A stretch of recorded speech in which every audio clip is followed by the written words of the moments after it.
Good evening.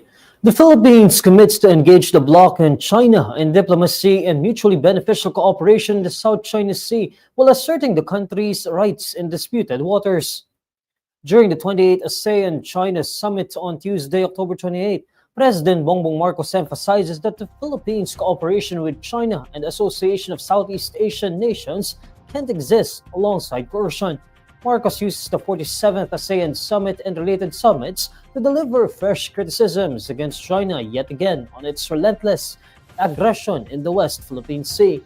Present during the ASEAN-China meeting were the leaders of the now 11 ASEAN member states as well as Chinese Premier Li Qiang. According to Marcos, positive outcomes may be gained by ASEAN and China if all will commit to cooperation and meaningful engagement, especially in the South China Sea. Marcos also urges the ASEAN platform again to call on its members, as well as China, to conclude by next year its negotiations for an effective and substantive code of conduct in the South China Sea. He says the code of conduct to be adopted should be consistent with international law, particularly the 1982 United Nations Convention on the Law of the Sea. While talks are still ongoing, the president urges ASEAN and China to explore cooperative activities within framework of the Declaration on the Code of Conduct of Parties in the South China Sea. For the South China Sea to remain a sea of peace and stability, Marcos points out that nations should not lose sight of the importance of self-restraint. Marcos says the failure to restrain provocative and dangerous actions further threatens the peace and stability built over the years. After the summit, Presidential Communications Office Secretary Dave Gomez says Marcos had a brief chat with Lee. Cleaning enthusiasts gather at an event that highlights smart solutions for cleaner and safer homes. Find out more in this report. Last September 1, 2025, a first-of-its-kind gathering put the spotlight on smart and innovative cleaning solutions. Zonrock's CleanCon Leanest Genius brought together experts, creators, and everyday enthusiasts to reimagine what it means to keep things clean. Headlining the event were cleaning advocates and home care enthusiasts who joined Zonrocks in celebrating the smarter side of cleanliness, one that goes beyond habit and turns cleaning into an act of care powered by innovation.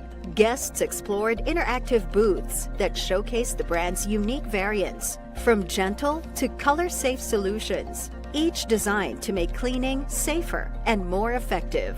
The event also featured expert panelist Leanest Genius, who shared practical tips, answered cleaning questions, and revealed clever strategies for tackling everyday mess. For me, the big thing is the maleta.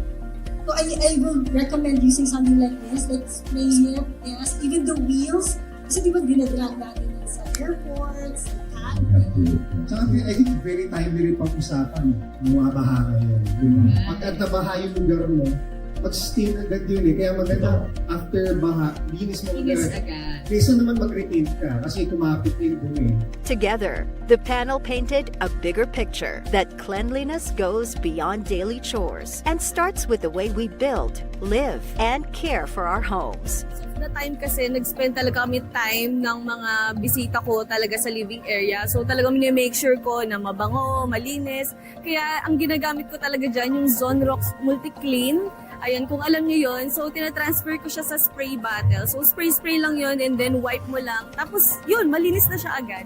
So, the concept of living the Leanest Genius way is so exciting kasi it's all about cleaning smarter and not harder.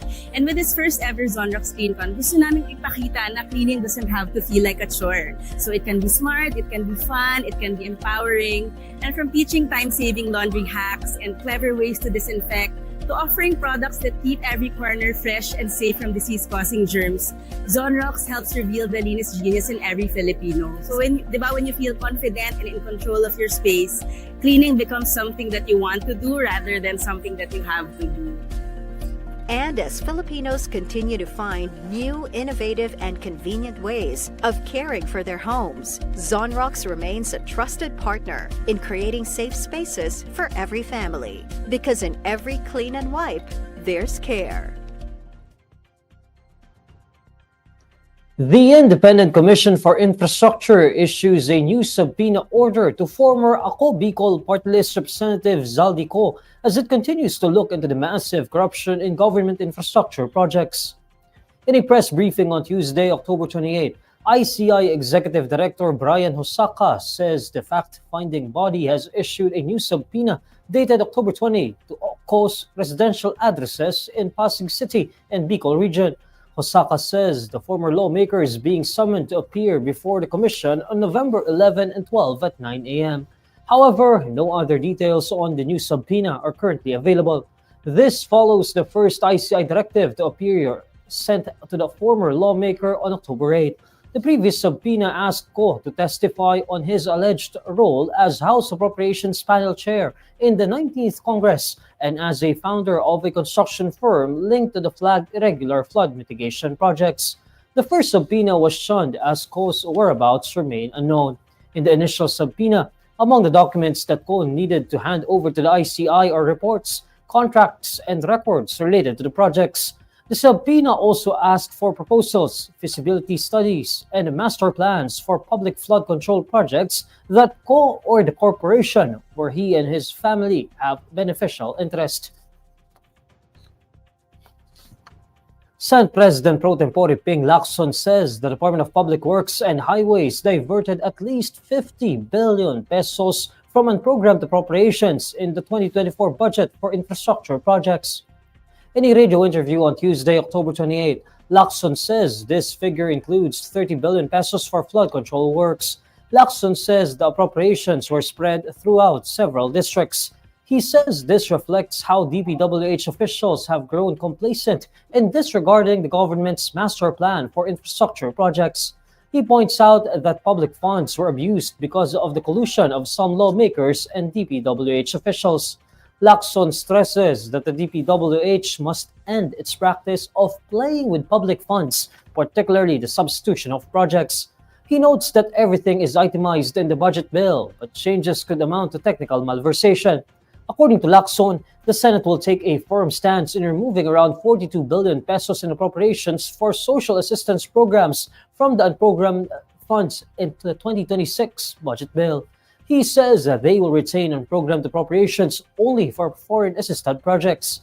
Lacson also questioned why former Public Works Secretary Manuel Bonoan reportedly received handwritten memos from civilians or non-organic DPWH personnel endorsing certain projects when he headed the agency. This is the latest in a string of irregularities Lacson uncovered in the DPWH while investigating alleged corrupt practices that led to substandard and ghost flood control projects. The expanded number coding scheme will be suspended in Metro Manila on October 31 in observance of All Saints' Day Eve.